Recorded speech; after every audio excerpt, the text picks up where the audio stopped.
Olá pessoal, que bom que nós estamos juntos novamente no grupo de amigos online. Agradeço a você pela tua fidelidade nos acompanhando durante um estudo longo. Os nossos estudos é uma série e são muitos estudos dentro da série, mas eu agradeço a Deus pela tua vida e pelo teu interesse em crescer em Deus e na sua palavra. E nós estamos falando sobre servo, convocados para servir em nome de Cristo, ok? E hoje nós vamos ver mais um estudo, é o estudo número 12, os perigos para uma vida de quem serve. Porque a gente não pode ser ingênuo com relação à nossa condição de servos do Senhor. Ok? Nós estamos na terra, a igreja é composta de pessoas e a gente tem que estar preparado, ter maturidade para entender as dificuldades que acontecem normalmente, e ninguém está isento dessas dificuldades. Tem um texto básico aqui, na segunda epístola aos Coríntios, capítulo 4, do versículo 5 a 12. Eu vou ler esse texto um pouco grande, porque depois toda a reflexão vai girar mais ou menos em torno dele. Vamos lá. Porque não pregamos a nós mesmos, mas a Jesus Cristo como Senhor e a nós mesmos como servos de vocês, servindo pessoas, por causa de Jesus. Ele nos convoca, Ele nos chama e nós servimos pessoas. Nós somos a extensão do ministério de Jesus na terra, no tempo da nossa oportunidade. Porque Deus que disse, das trevas resplandeça a luz, Ele mesmo resplandeceu em nosso coração para a iluminação do conhecimento da glória de Deus na face de Jesus Cristo. Jesus, Ele traz a glória do Pai para o mundo, para a nossa existência na terra. Temos, porém, este tesouro em vasos de barro. Somos perecíveis, somos frágeis, mas o Espírito Santo habita em nós. Está entendendo? Um vaso frágil e a glória de Deus habitando em nós. E tudo somos, em tudo somos, ou melhor, deixa eu voltar aqui. Temos, porém, este tesouro em vasos de barro, para que se veja a excelência do poder que provém de Deus e não de nós mesmos. Ok? E em tudo somos atribulados, porém não estamos angustiados. Ficamos perplexos, mas não desanimamos. Somos perseguidos, porém não estamos abandonados. Somos derrubados, porém não somos destruídos. Levamos sempre no corpo o morrer de Jesus, para que também a vida dele se manifeste em nosso corpo. Quando eu sou fraco, então é que eu sou forte. Deus tem um jeito de trabalhar que vai na contramão do nosso mundo natural. Porque nós que vivemos somos sempre entregues à morte por causa de Jesus, para que também a vida de Jesus se manifeste em nossa carne mortal. Quando sou fraco, aí a unção, a glória, o Shekinah, a presença manifesta, se expressa através de mim no mundo. De modo que em nós opera a morte, em vocês a vida. Sacrifício vivo no altar de Deus para alcançar vidas. É sempre assim e isso não vai mudar. Muito bem, vamos introduzir o nosso assunto e desenvolvê-lo. É complicado você, como servo, estar debaixo de uma liderança corrompida, enganada, porque você vai estar debaixo da influência do engano. Ok? E a gente vê Paulo refletindo sobre isso ali em 2 Timóteo capítulo 3, do versículo 7 ao versículo 14. Porque a questão é controle, é manipulação. a gente já falou da necessidade da liberdade na nossa vida, porque é voluntariamente, espontaneamente, com entendimento, não é? E às vezes o líder corrompido, ele acaba se tornando um vaso autoritário, sensual, irresponsável e manipulador. E você acaba se comprometendo com aquele trabalho, com aquele ministério. E essas pessoas acabam crescendo a soberba, a arrogância, e eles acabam caindo no próprio laço. Quer dizer, a gente precisa tomar cuidado nessa questão de servir, porque quando a gente fala de servir, servindo pessoas, nós estamos falando de servir no ministério de alguém que já estruturou, organizou e está desenvolvendo um trabalho. Ou, se for o caso, quando Deus te chama para que você desenvolva o seu próprio trabalho. Mas o risco existe tanto para quem está na liderança como para quem está servindo, cooperando, auxiliando naquele ministério. O risco, o perigo existe tanto para uma situação quanto para outra.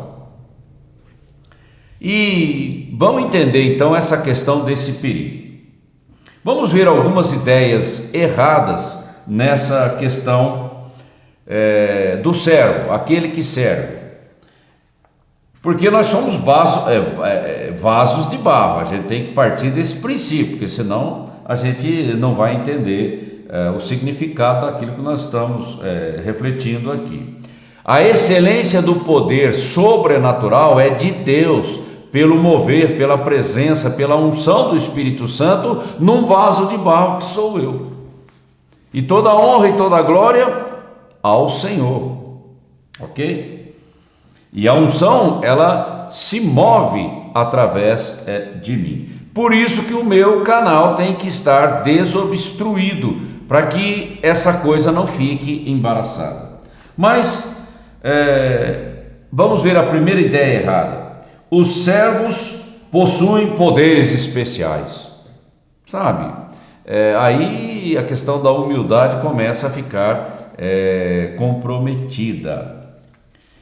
A gente não faz o ministério, não trabalha, não exerce, não realiza o ministério na nossa própria capacidade, na nossa própria inteligência, na nossa própria estratégia, mas pelo Espírito que se move através de nós. Sabe por quê? Porque senão vira profissão, vira negócio, vira empreendimento. O homem ele já sabe fazer isso, naturalmente. E aí você quer trazer essa experiência no mundo natural para uma coisa que é um organismo vivo, que é a edificação da igreja, que é espiritual.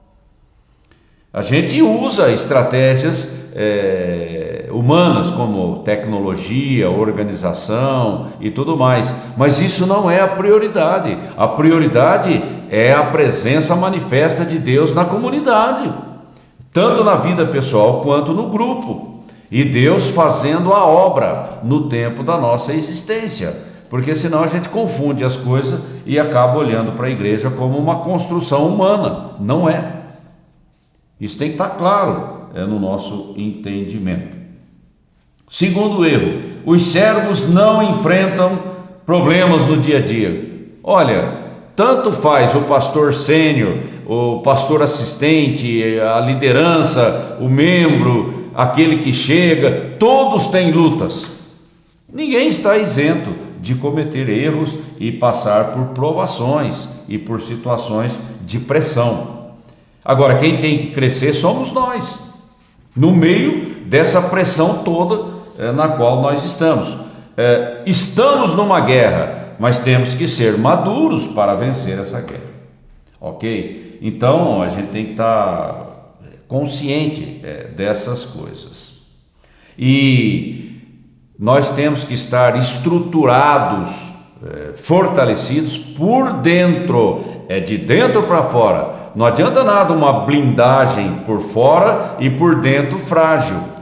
A situação vai acabar desmoronando, porque a blindagem é espiritual, é dentro de mim, Depois eu vou me organizar em termos de estrutura, ok?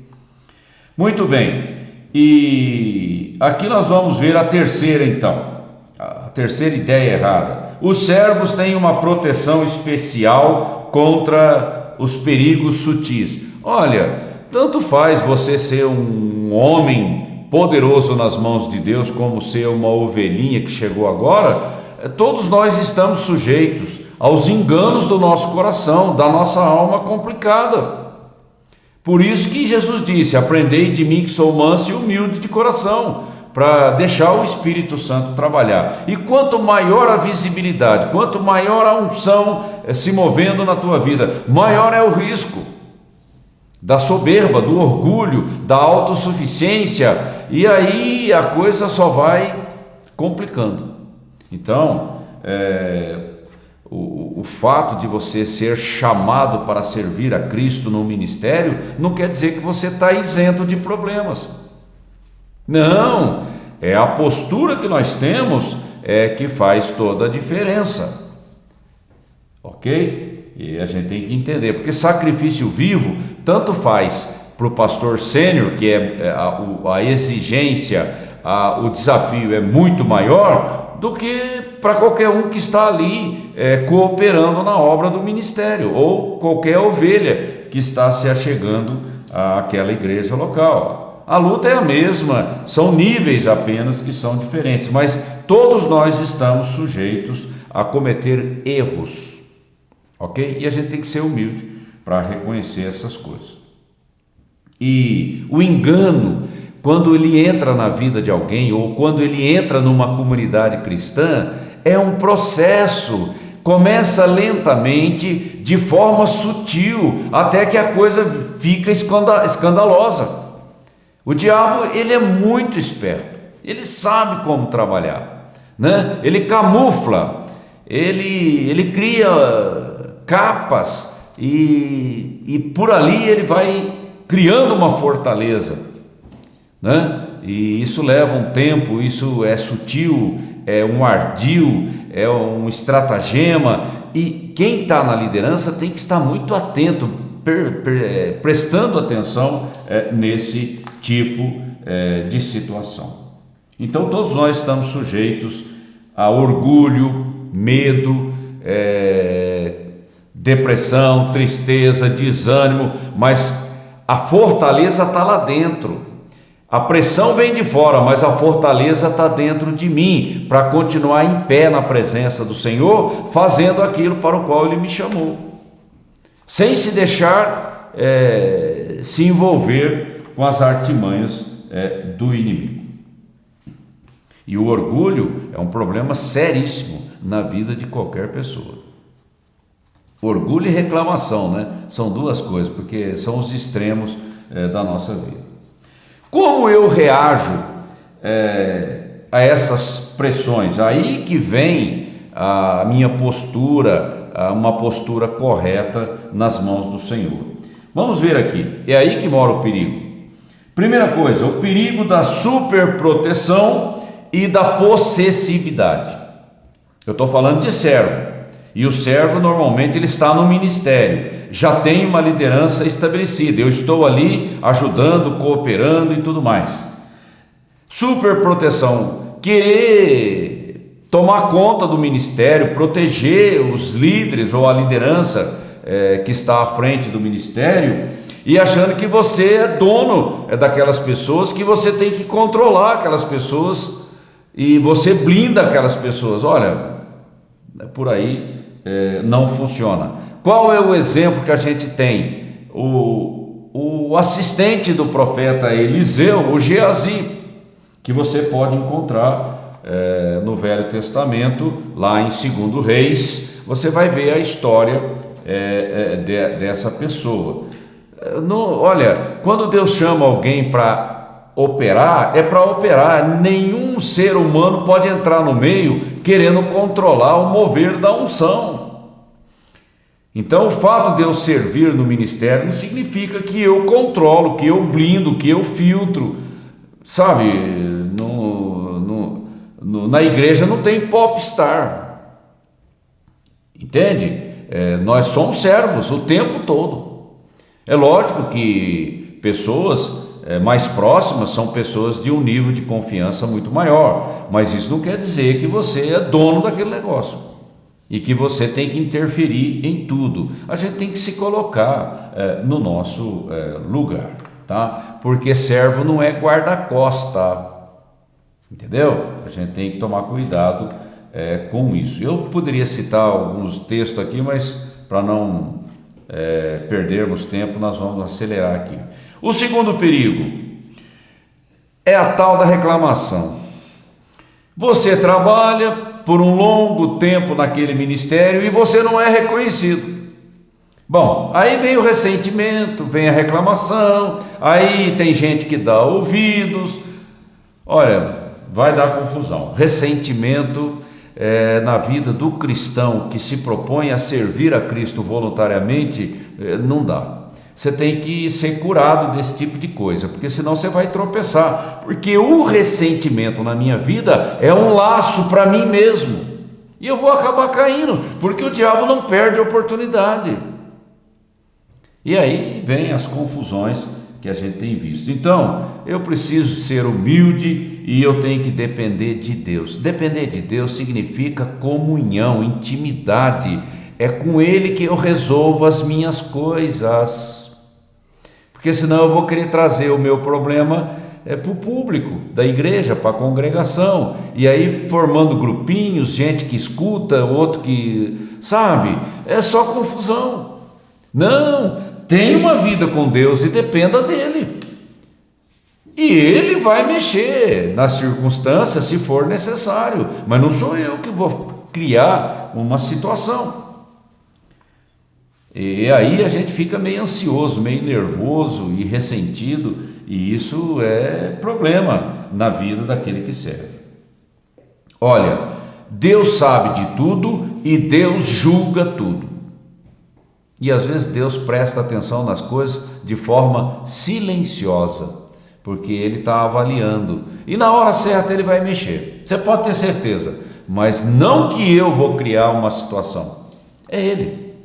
Eu trabalho para Ele, é Ele que controla a minha vida e eu dependo da graça, ok? E isso no ministério nós estamos sujeitos a esse tipo de coisa. Não espere ser reconhecido, ser elogiado, não, vida de servo é servo, ele serve e pronto. Quem anota as coisas são os anjos de Deus, né? Vai anotando lá nos livros todo o nosso trabalho. Só que Deus olha primeiro para a nossa motivação. É aí que está o ponto, ok? E o verdadeiro amor, o verdadeiro serviço flui de um coração livre, de um coração enraizado na rocha que é Cristo, não é? Aí não é a minha reputação que está em jogo, é o nome de Cristo que está em jogo, é a reputação da palavra do Deus vivo que está em jogo.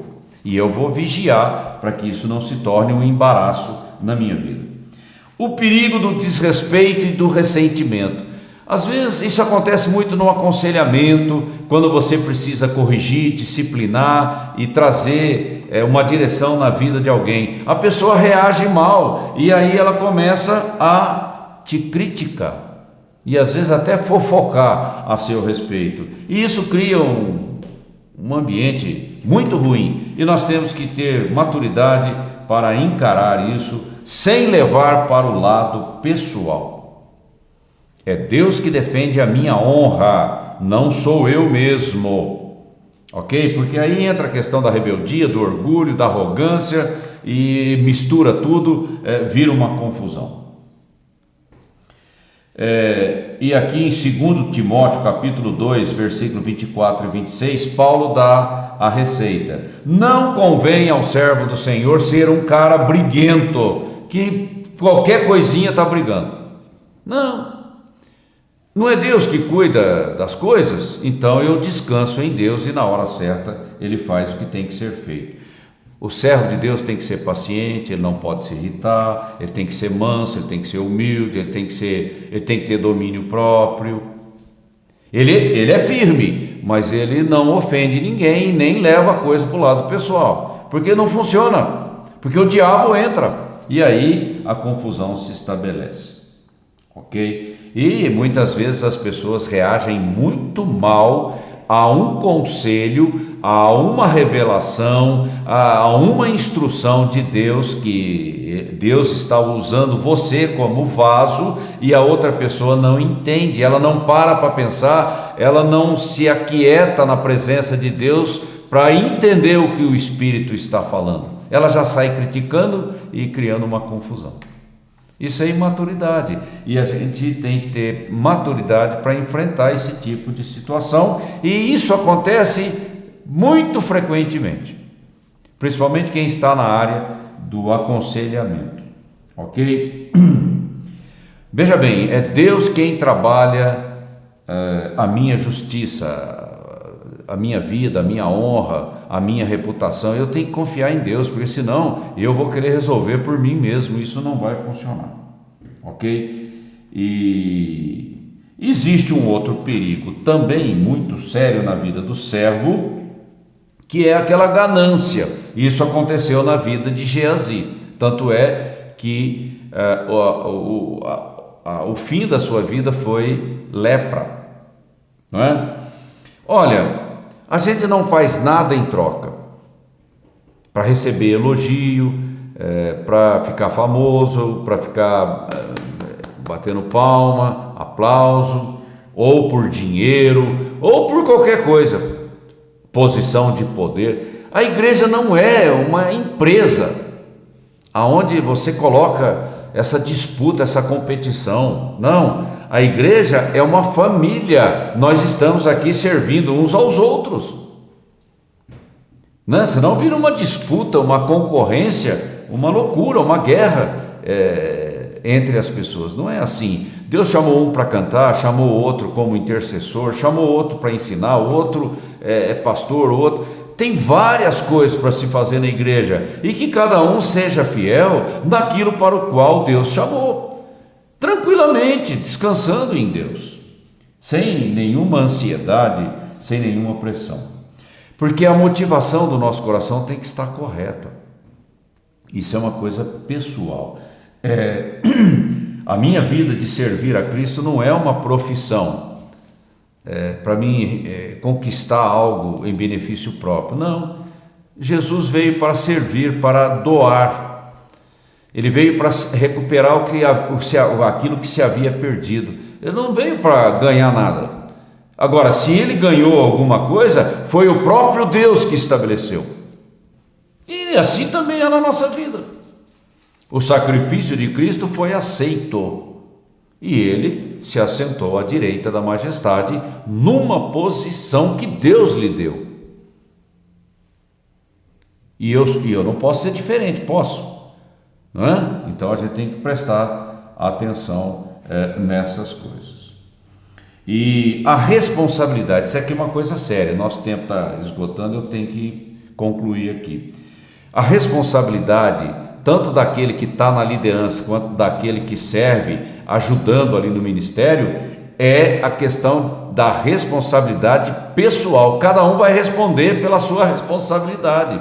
É mordomia, é a minha responsabilidade por aquilo que Deus colocou na minha vida. E eu faço como para o Senhor, não para homens, porque senão vai acabar trazendo confusão. Muito bem, concluindo aqui para a gente encerrar o nosso negócio aqui. E nenhum servo se acha completamente isento de qualquer problema. Amar é uma questão de vulnerabilidade, porque você fica exposto, e o outro normalmente às vezes não reage bem, mas nós temos que ficar firme naquilo que Deus requer da nossa vida. A maioria dos serviços que prestamos não vão trazer assim de cara, de início, recompensa. E com o tempo, depois que você vai servindo, você começa uma sombra de ressentimento vindo sobre a tua vida. E você tem que estar firme, porque nós servimos com a motivação correta, ok? E muitas vezes você não terá aquela visibilidade que você gostaria, mas olha, Deus levanta quem Ele quer e é assim que funciona. Agora, eu tenho que ser fiel naquilo que Deus me colocou. Para que eu possa galgar níveis maiores, eu tenho que ser fiel nas pequenas coisas e crescer naquilo que Deus tem para a minha vida. E um terceiro ponto que a gente traz aqui para concluir o nosso estudo: nossa motivação deve ser analisada com sinceridade o tempo todo.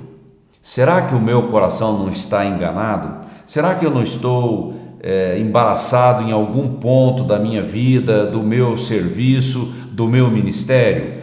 O tempo todo você tem que estar questionando a motivação do teu coração, porque a motivação errada compromete o chamado de Deus. A motivação errada acaba te levando para longe de Deus. E isso é perigoso, e não é só a minha vida, mas eu estou lidando com vida de terceiros, de outras pessoas. E isso tem implicação. E Deus corrige, porque Ele ama as pessoas e Ele não quer que ninguém se perca. Com o meu mau testemunho? Não, de maneira nenhuma. Ok. Você tem que estar consciente de que servir a Deus, servindo pessoas, é uma trajetória de risco. Ela apresenta vulnerabilidade, mas a vulnerabilidade começa lá dentro de mim, porque a pressão sempre vai existir, mas eu não posso ser vulnerável. Eu tenho que ser maduro, eu tenho que saber reagir adequadamente. Ok, chegamos ao fim do nosso estudo. Que você medite com o coração aberto sobre essas coisas. Peça ao Espírito Santo para trazer clareza ao seu coração. Procure o caminho da maturidade, porque é de pessoas maduras que a igreja precisa e que o mundo precisa também. E que você tenha uma ótima semana. Coloque em prática tudo isso que a gente tem falado aqui. Seja um servo autêntico. Glorifique ao Senhor com a tua vida e eu conto com você a semana que vem. Um grande abraço.